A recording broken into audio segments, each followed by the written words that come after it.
بسم اللہ الرحمن الرحیم۔ السلام علیکم ورحمۃ اللہ وبرکاتہ۔ ابو عبیدہ بن جراح رضی اللہ تعالیٰ عنہ، جنہیں دربار رسالت سے امین الامت کا خطاب ملا، قبیلہ فہر سے متعلق تھے جو قریش کی ایک شاخ تھی۔ اصل نام عامر بن عبداللہ تھا۔ آپ خاندان قریش کے بہت ہی نامور اور معزز شخص ہیں۔ فہر بن مالک پر ان کا خاندانی شجرہ رسول اللہ صلی اللہ علیہ وآلہ وسلم کے خاندان سے ملتا ہے۔ یہ بھی عشرہ مبشرہ میں سے ہیں۔ ان کا اصل نام عامر ہے، ابو عبیدہ ان کی کنیت ہے۔ ان کو بارگاہ رسالت صلی اللہ علیہ وآلہ وسلم سے امین الامت کا لقب ملا۔ ابتدائے اسلام ہی سے حضرت ابوبکر صدیق رضی اللہ تعالیٰ عنہ نے ان کے سامنے اسلام پیش کیا تو آپ نے فوراً ہی اسلام قبول کر کے جانثاری کے لیے بارگاہ رسالت میں حاضر ہو گئے۔ ہجرت مدینہ کے وقت عمر 40 سال تھی۔ بالکل ابتدائی زمانے میں مشرف با اسلام ہوئے۔ دیگر مسلمانوں کی طرح ابتدا میں قریش کے مظالم کا شکار ہوئے۔ حضور سے اجازت لے کر حبشہ ہجرت کر گئے، لیکن مکی دور ہی میں واپس لوٹ کر آئے۔ نبی کریم صلی اللہ علیہ وآلہ وسلم سے چند روز قبل اذن نبی سے مدینہ کی طرف ہجرت کی اور حضور کی آمد تک قبا میں قیام کیا۔ مواقعات مدینہ میں معزز انصاری صحابی ابو طلحہ رضی اللہ تعالیٰ عنہ کے بھائی بنائے گئے۔ بے مثال خدمات اسلام کی وجہ سے حضور صلی اللہ علیہ وآلہ وسلم نے جن صحابہ کو دنیا میں جنت کی بشارت دی، ان میں سے ایک ہیں۔ جنگ بدر وغیرہ تمام اسلامی جنگوں میں انتہائی جان بازی کے ساتھ کفار سے معرکہ آرائی کرتے رہے۔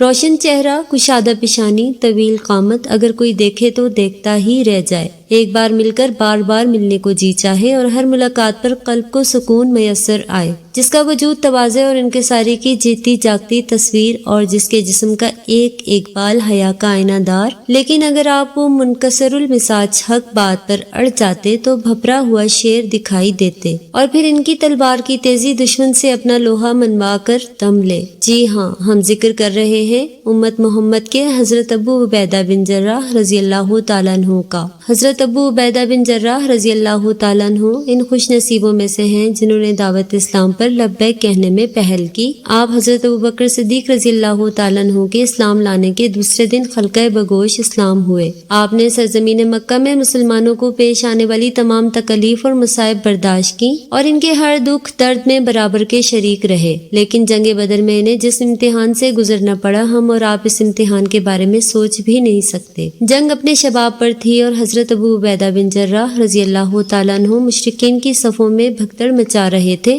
آپ کا کوئی وار خالی نہ جاتا۔ آپ کے در پہ در حملوں سے مشرکین پر خوف و دہشت طاری ہو گئی۔ آپ موت سے بے نیاز ہو کر مشرکین کو صفحہ ہستی سے مٹاتے چلے جا رہے تھے۔ آپ کی تلوار کی زد میں جو بھی آتا موت اس کا نصیب بن جاتی۔ لیکن مشرکین کی اس بھیڑ میں ایک شخص ایسا بھی تھا، اگر وہ ابو حضرت عبیدہ بن جراح رضی اللہ تعالیٰ عنہ کے سامنے آ جاتا تو آپ نہ صرف راستے سے ہٹ جاتے بلکہ یہ کوشش کرتے کہ اس شخص سے آمنا سامنا نہ ہو۔ لیکن وہ شخص وقفے وقفے سے آڑے آ جاتا۔ جب حضرت ابو عبیدہ بن جراح رضی اللہ تعالیٰ عنہ کو اور کوئی راستہ دکھائی نہ دیا تو آپ نے اس کے سر پر تلوار کی ایسی کاری ضرب لگائی کہ وہ شخص 2 ٹکڑوں میں کٹ کر آپ کے سامنے گر گیا۔ وہ شخص کوئی اور نہیں، حضرت ابو عبیدہ بن جراح رضی اللہ تعالیٰ عنہ کے والد عبداللہ بن جراح تھے۔ لیکن انہیں حضرت ابو عبیدہ بن جراح رضی اللہ تعالیٰ عنہ نے اپنے والد کو قتل نہیں کیا، بلکہ شرک جو ان کے والد کی شکل میں آیا تھا، انہوں نے اس شرک کو اس دنیا سے مٹا دیا۔ شرک چاہے وہ باپ کی شخصیت میں کیوں نہ ہو، اسے ختم کرنے والے توحید پرست حضرت ابو عبیدہ بن جراح رضی اللہ تعالیٰ عنہ کی شان میں اللہ تعالیٰ نے قرآن پاک کی سورہ مجادلہ کی آیت 22 نازل فرمائی۔ حضرت ابو عبیدہ بن جراح رضی اللہ تعالیٰ عنہ کی قوت ایمانی اور امت محمدیہ میں ان کی امانت داری حد درجہ مقبول تھی۔ محمد بن جعفر رضی اللہ تعالیٰ عنہ فرماتے ہیں کہ عیسائیوں کا ایک وفد رسول اللہ صلی اللہ علیہ وآلہ وسلم کی خدمت میں حاضر ہوا اور درخواست کی کہ آپ اپنے صحابہ میں سے جسے پسند فرمائیں ہمارے ساتھ بھیج دیں تاکہ مال کے معاملے میں ہمارے درمیان جو اختلاف ہو گیا ہے وہ اس کا فیصلہ کر دے، کیونکہ ہمارے درمیان مسلمان پسند کی نگاہ سے دیکھے جاتے ہیں۔ رسول اللہ صلی اللہ علیہ وآلہ وسلم نے فرمایا، تم شام کو میرے ساتھ آنا، میں تمہارے ساتھ ایک قوی اور حد درجہ امانت دار شخص کو کر دوں گا۔ سیدنا عمر بن خطاب رضی اللہ تعالیٰ عنہ فرماتے ہیں، میں اس دن جلدی نماز کے لیے چلا گیا۔ اس دن میری یہ دلی خواہش تھی کہ آپ صلی اللہ علیہ وآلہ وسلم نے قوی اور امین کی جو صفت بیان فرمائی ہے، کاش کہ اس کا موصوف میں نکلوں۔ جب رسول اللہ صلی اللہ علیہ وآلہ وسلم نماز پڑھا چکے تھے تو آپ نے دائیں بائیں دیکھنا شروع کیا۔ سیدنا عمر فاروق رضی اللہ تعالیٰ عنہ فرماتے ہیں میں بھی اپنی جگہ اچک اچک کر دیکھ رہا تھا تاکہ آپ کی نظر مجھ پر پڑ جائے، لیکن میری طرف سے بے نیاز آپ ادھر ادھر دیکھ رہے تھے، اور جب حضرت ابو عبیدہ بن جراح رضی اللہ تعالیٰ عنہ دکھائی دیے تو آپ نے بلایا اور فرمایا اے ابو عبیدہ ان عیسائیوں کے ساتھ جاؤ اور جن معاملات میں ان میں اختلاف ہو گیا ہے ان کو فیصلہ حق کے ساتھ انجام دو۔ عمر فاروق رضی اللہ تعالیٰ عنہ فرماتے ہیں میں نے اپنے دل میں کہا ابو عبیدہ مبارک ہو کہ صادق الامین نے تمہیں قوی اور امین کے خطاب سے نوازا۔ جنگ احد میں جب مسلمانوں کو شکست کا سامنا کرنا پڑا اور مشرکین میں سے ایک بدبخت صدا دے رہا تھا مجھے بتلاؤ محمد کہاں ہے، تو اس سخت ترین موقع پر حضرت ابو عبیدہ بن جراح رضی اللہ تعالیٰ عنہ ان 10 صحابہ کرام میں سے ایک تھے جنہوں نے رسول اللہ صلی اللہ علیہ وآلہ وسلم کو گھیرے میں لے لیا تھا۔ مشرکین کی طرف سے آپ صلی اللہ علیہ وآلہ وسلم کی جانب پھینکے جانے والے ہر تیر کو وہ اپنے سینے پر روکتے تھے۔ جب جنگ کا خاتمہ ہوا تو رسول اللہ صلی اللہ علیہ وآلہ وسلم کی ربائی ٹوٹ چکے تھے، پیشانی زخمی ہو چکی تھی اور آپ کے زرہ کی 2 کڑیاں آپ کی داڑھ میں پھنس چکی تھی۔ سیدنا ابو بکر صدیق رضی اللہ تعالیٰ عنہ آگے بڑھے ان دونوں کڑیوں کو نکال سکیں، لیکن حضرت ابو عبیدہ بن جراح رضی اللہ تعالیٰ عنہ نے انہیں قسم دی کہ یہ کام میرے لیے چھوڑ دو۔ حضرت ابو عبیدہ بن جراح رضی اللہ تعالیٰ عنہ کو ڈر تھا